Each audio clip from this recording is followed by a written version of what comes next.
Nina benkashana kaMenze yaphuza umlaza ngameva okhuleka udokotela uMhlongo bathi ubabakazi into ziyenzeka. Sikhuleka nje silapha esigodlweni esikhulu eMgcababe era 7 bagcwehla kaMthathelwa mawufuna ukufinyelela khona. Siqonda ukuthi njengamanje kade sihambile siphumile nale ndoda yakaMadlanduna sesibuyile. Sibuyela ukuhluphekela njalo impilo zabantu ukuthi abantu abahlezi bethola into abayifunayo nento abayilangazelele. Siqonda ukuthi wena osekhaya, wena okusitimeleni, wena osetekisini, wena okuphi nakuphi nabodokotela abalekelelayo.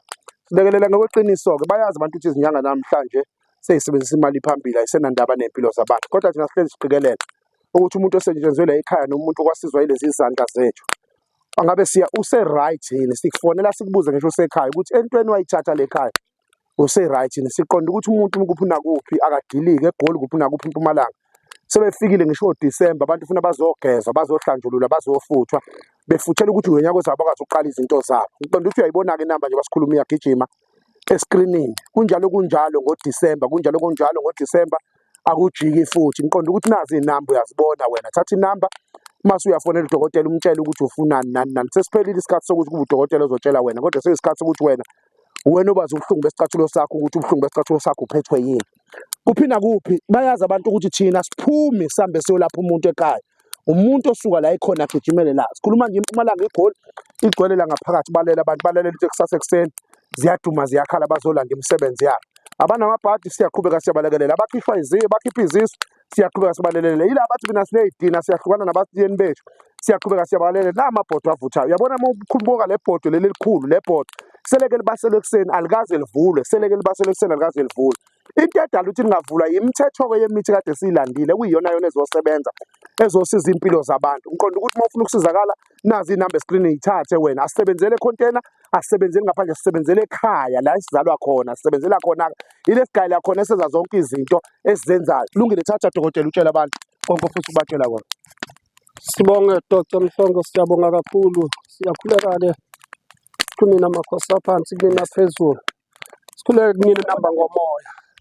Namhlanje-ke njengoba esho udokotela silapha kaMhlongo besisaphumile siyolanda wona umuthi osiza abantu.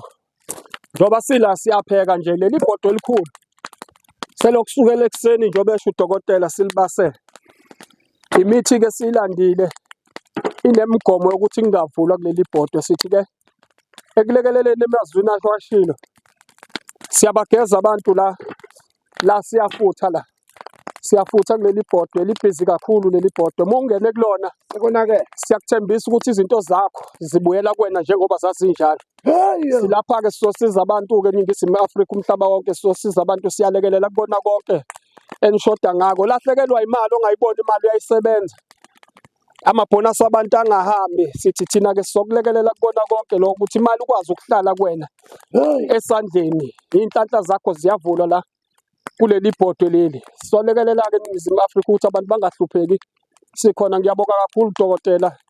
Angibuyisele nje kuwe amazwi okuvala. Inamba esitholakala kuyo ithi 060 355 6364. Ake ngiyiphinde 060 355 6364. Inhlanhla zakho-ke ziyavuleka lana-ke. Siyabonga kakhulu kumbukele emakhaya. asisebenzele ey'tolo, asisebenzele emakhontena, asisebenzele kuphi nakuphi. Ngeke uzwe kuthiwa sihlangane eThekwini eflethini, asisebenzele flow nembabane. Thina sisebenzele ekhaya. Kunjalo akujiki. Nangikade yisho udokotela inamba yakhe.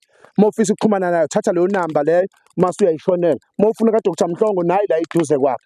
Ngiqonda ukuthi kusukela manje le ndoda izoba seduze kwami njengoba nibona ngenxa yokuthi izinto siyayiphakamisa nayo. Ngiqonda ukuthi kuphi nakuphi abantu abanyakaza umhlaba wonke jikelele silinde ukufonelwa yinina-ke khona sizokwazi ukunyakaza. Ngithole le nduku le siyifake kule bhodo encane engaka izosiza abantu mhlawumbe abawu-100 njengoba ibila kanje ebhodweni. Incane nje ingaka izobe isiza abantu mhlawumbe balekelele ekuthenini kuphakame iy'nto zabo. Abantu abangaqashwa emsebenzini bakwazi ukuqasha, abantu abangaphakanyiswa emsebenzini babe amafomeni bakwazi ukuphakanyiswa. Njengoba ubona nje kubila kunjalo akujiki. Bhabhayini, asibonane evidiyo nalandela. Seminjalo umzukulu wamakhekhe amabili lo gogogogo for umamzokwane. Bhabhayini.